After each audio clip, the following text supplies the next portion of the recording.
Well, greetings from Wisconsin once again, and we were just at that old log church there. It was built in 1852, and now we're at another historical marker here, talking about a famous Wisconsin politician or so who was, he ran for president one time, but failed.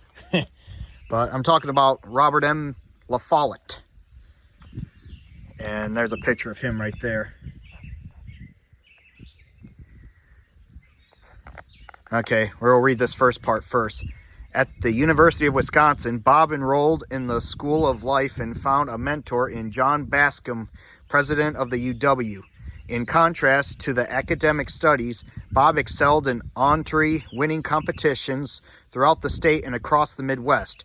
As a co-owner of the student newspaper, the University Press, Bob tackled all aspects of the job, selling subscriptions, writing and soliciting articles from faculty members.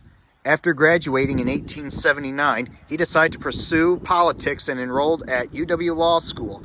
After a 7-month course and an internship at a city law firm, Bob passed the bar and embarked on his legendary public career. In 1881, at the age of 26, he was elected Dane County District Attorney, continuing the family tradition of public service. Bob went on to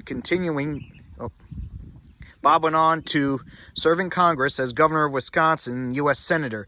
He ran for president in 1924 on the progressive ticket and dominated Wisconsin politics until his death in 1925.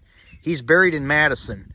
Robert M. LaFollette, a political titan and zealous advocate for reform, will always be a true native son of the town of Primrose.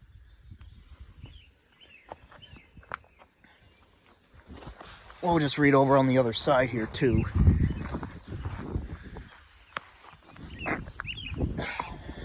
Here's on the other side here. Robert M. LaFollette, the early years, and this is talking about his birthplace. As you can see in this picture is the cabin. I'm not sure if the cabin's still standing or where it's at, or where the location was at. Among early Primrose settlers were 6 LaFollette brothers. Brothers from Indiana. One of them, Josiah, and his wife Mary arrived in 1850 and acquired acreage in Section 18, 3 miles south of this site. Josiah held town offices, including town chairman. Robert M. LaFollette, later to gain fame and popularity as Fighting Bob, was born on June 14, 1855. His father, Josiah, died 8 months later. Young Bob displayed early talents for oratory at family gatherings and public events. At age 3.5, he recited a poem in the newly built schoolhouse near his Primrose home. He started school at the age of 4. Mary, his mother, married widower John Saxton and moved the family to his home in Argyle in 1862. But in 1867, she returned to the Primrose farm with her aging husband and children. Bob stayed in Argyle to finish school. He lived with friends and supported himself by barbering at a local hotel. At the age of 14, Bob returned to Primrose Farm, gaining knowledge of crops and livestock. He often traveled to Madison to sell the farm's produce. The family moved to Madison in 1872, where Bob entered a prep academy to prepare for entrance to the university. He enrolled in 1875. So there's some history there. But according to his birthplace in 1855 was a little cabin, and you've seen it in the picture on that historic marker there. But it's like 3 miles south of this site here, but I don't know if it's still standing or not.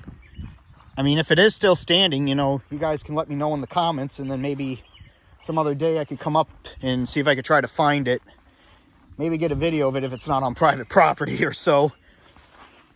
But anyway, I just thought I'd just stop by here and read you the historic marker about Robert M. LaFollette. And And that's my video. Sign off for now.